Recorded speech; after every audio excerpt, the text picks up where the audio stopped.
Check 1, 2, yep. Hey, yeah, check 1, 2, yep. Check 1, 2. Life is all about risk, and I think everything good that's emerged, all genius that's emerged from life has come from risk. And I think that's what rock and roll, that's what live music, hip hop, electronic music, all of it presents to us is a wonderful opportunity at taking risks, growing, and having unique experiences that just cannot be replicated. I was in healthcare and had a very early midlife crisis. Turned it all in and bought a shitty Mexican restaurant and turned it into a live music venue. I started the Mohawk in 2006. Man, we just celebrated our 10-year anniversary last month. Well, Mohawk was a venue that had been a bunch of different bars. They had all failed. I actually remember when I first met James Moody, the owner. I overheard this guy with a Bad Religion t-shirt telling the person at the counter, yeah, I'm opening a bar at the old Caucus Club location. And I was rolling my eyes like, this guy is gonna lose so much money. Like, just because this location felt cursed.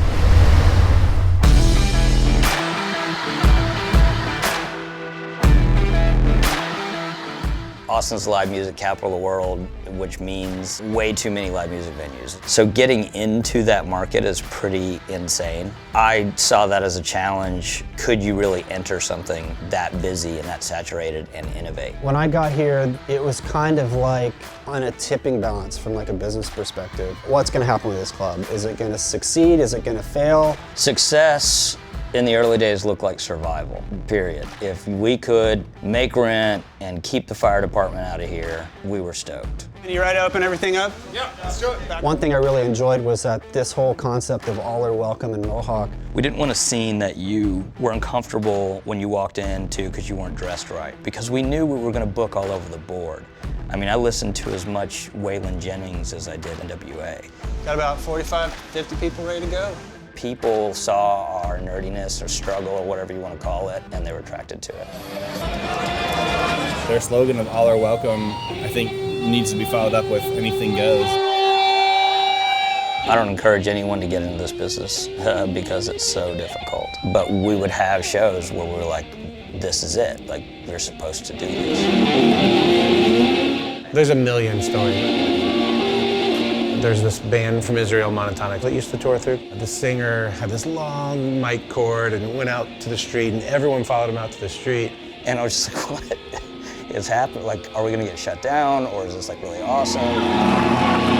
No one knew how badly we were bleeding money. No one knew how we were robbing our savings accounts to pay rent. And he climbed up to like one of the second floor balconies. Toilets were exploding every night. No one knew. We knew. And someone like opened their curtain and saw this like half-naked, bearded man singing, and just hundreds of people in the street, and just closed the curtain real quickly. We knew we were doing something special at the time, and we were kind of the underdogs. It didn't take long for it to kind of become a hot spot on the map. From the time you walk in to the time about 2 minutes before the band goes on, you just start feeling like the pounding in your chest, the blood flowing in your veins, your ears turn red. It's just like this excitement overwhelms you.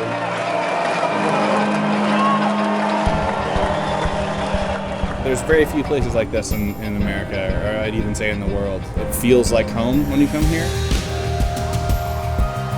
10 years later, you want success to mean sustainability.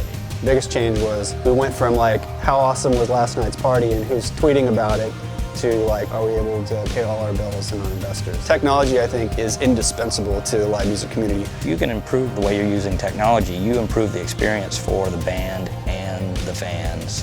So that's how we've evolved, but we haven't changed all that much. I mean, the club's still pretty shitty, and we like that. Everything just comes unraveling out of you like the music from the stage.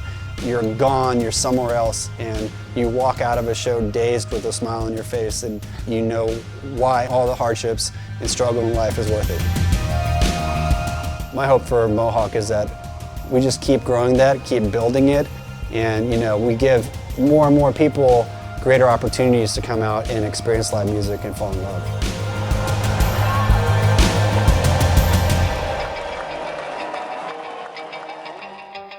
Thanks, guys.